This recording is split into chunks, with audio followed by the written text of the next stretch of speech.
حضرت صلی اللہ علیہ وسلم پر وحی کا ابتدائی دور اچھے سچے پاکیزہ خوابوں سے شروع ہوا۔ آپ خواب میں جو کچھ دیکھتے وہ صبح کی روشنی کی طرح صحیح اور سچا ثابت ہوتا۔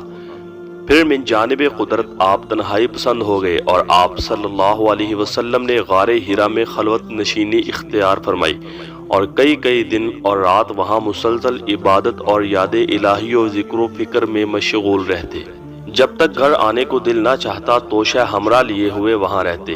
توشہ ختم ہونے پر ہی اہلیہ محترمہ حضرت خدیجہ رضی اللہ عنہا کے پاس تشریف لاتے اور کچھ توشہ ہمراہ لے کر پھر وہاں جا کر خلوت گزین ہو جاتے۔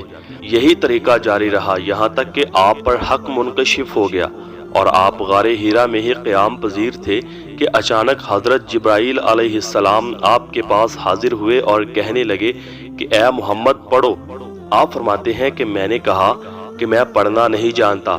آپ صلی اللہ علیہ وسلم فرماتے ہیں کہ فرشتے نے مجھے پکڑ کر اتنے زور سے بھینچا کہ میری طاقت جواب دے گئی، پھر مجھے چھوڑ کر کہا کہ پڑھو۔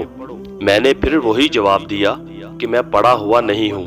اس فرشتے نے مجھ کو نہایت ہی زور سے بھینچا کہ مجھ کو سخت تکلیف محسوس ہوئی، پھر اس نے کہا کہ پڑھ۔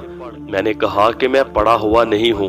فرشتے نے تیسری بار مجھ کو پکڑا اور تیسری مرتبہ پھر مجھ کو بھینچا، پھر مجھے چھوڑ دیا اور کہنے لگا کہ پڑھو اپنے رب کے نام کی مدد سے جس نے پیدا کیا اور انسان کو خون کی پھٹکی سے بنایا، پڑھو اور آپ کا رب بہت ہی مہربانیاں کرنے والا ہے۔ بس یہی آیتیں آپ حضرت جبرائیل علیہ السلام سے سن کر اس حال میں غار حرا سے واپس ہوئے کہ آپ کا دل اس انوکھے واقعے سے کانپ رہا تھا۔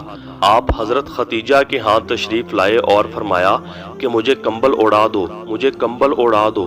لوگوں نے آپ کو کمبل اڑا دیا۔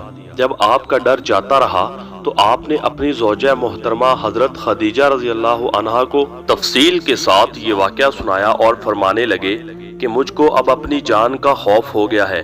آپ کی اہلیہ محترمہ حضرت خدیجہ رضی اللہ عنہا نے آپ کی ڈھارس بندھائی اور کہا کہ آپ کا خیال صحیح نہیں ہے، خدا کی قسم آپ کو اللہ کبھی رسوا نہیں کرے گا۔ آپ تو اخلاق فاضلہ کے مالک ہیں، آپ تو کنبہ پرور ہیں، بے کسوں کا بوجھ اپنے سر پر رکھ لیتے ہیں، مفلسوں کے لیے آپ کماتے ہیں، مہمان نوازی میں بھی آپ بے مثال ہیں اور مشکل وقت میں آپ امر حق کا ساتھ دیتے ہیں۔ ایسے اوصاف حسنہ والا انسان یوں بے وقت ذلت و خواری کی موت نہیں پا سکتا۔